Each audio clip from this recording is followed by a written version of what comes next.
What started as an innocuous connection request on the Signal app spiraled into one of the most shocking security breaches of recent times. On the 11th of March, Jeffrey Goldberg, who's the editor-in-chief of The Atlantic, received a request to join a Signal chat from Michael Waltz, who's a US National Security Advisor to President Donald Trump. What followed was a deep dive into sensitive classified military plans concerning a potential strike against Yemen's Iran-backed Houthi rebels.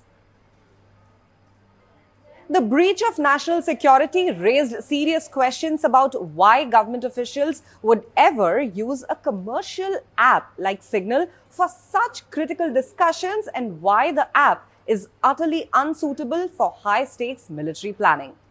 So what is a Signal app and why it's not the best tool for military planning?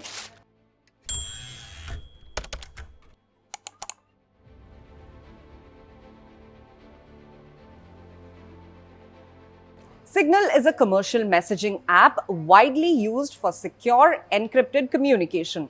While it boasts strong encryption, it is not approved by the US government for handling classified or military sensitive information. While it's not unusual for national security officials to communicate on Signal, it's typically for logistical purposes like meeting planning. But this was something entirely different. This is a major issue, especially when you consider the stakes of information being exchanged.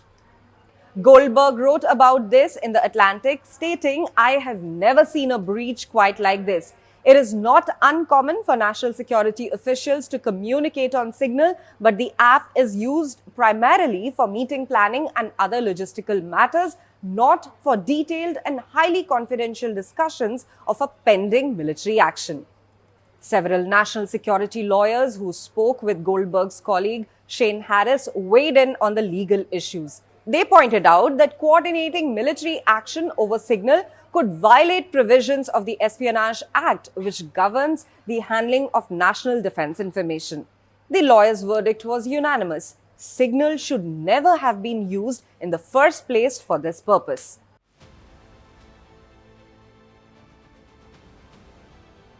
Government officials are trained to handle sensitive information within strict protocols. For starters, they are required to communicate through specialized systems like the Sensitive Compartmented Information Facilities, better known as the SCIFs. These secure rooms are equipped to handle classified information.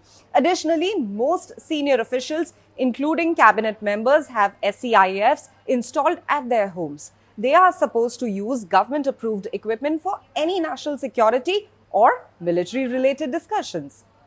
But in this case, the use of Signal, which is not authorized for such sensitive matters, posed serious security risks. If the officials were moving around in public or using unsecured devices, there was a major possibility that their phones could be lost or hacked, exposing classified information to adversaries.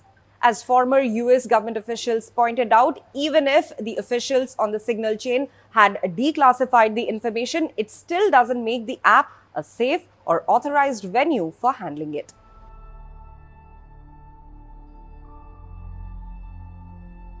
Adding another layer of complication, some of these Signal messages were set to disappear after 1 week, others just after 4 days.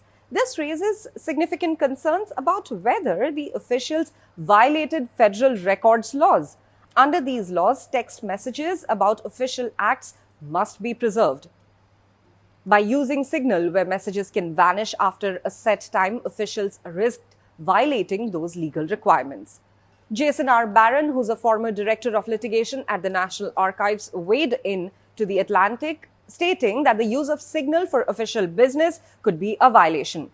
He further stated, under the records laws applicable to the White House and US federal agencies, all government employees are prohibited from using electronic messaging applications such as Signal for official businesses unless those messages are promptly forwarded or copied to an official government account.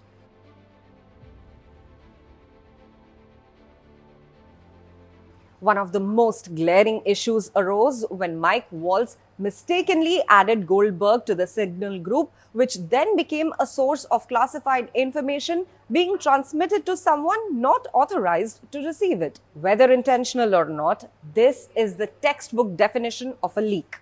National security experts made it clear that regardless of the intent, this was a breach. As one expert put it, even if Goldberg didn't believe he was part of a leak until the information became public, the act of adding him to the group was a breach of operational security. This is a classic example of how simple mistakes can have serious consequences.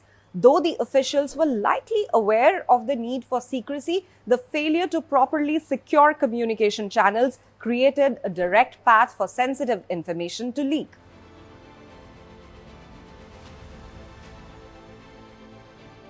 As mentioned before, Signal is widely regarded as a secure messaging app, but it simply isn't designed for government use, especially not for military or national security matters. For one, Signal is a private commercial app that operates outside the US government oversight. The government has its own secure communication channels for sharing classified information, which are designed to prevent hacks, leaks, or other vulnerabilities. The very nature of Signal, with its disappearing messages and the lack of government sanction, makes it an inappropriate tool for discussing sensitive military plans.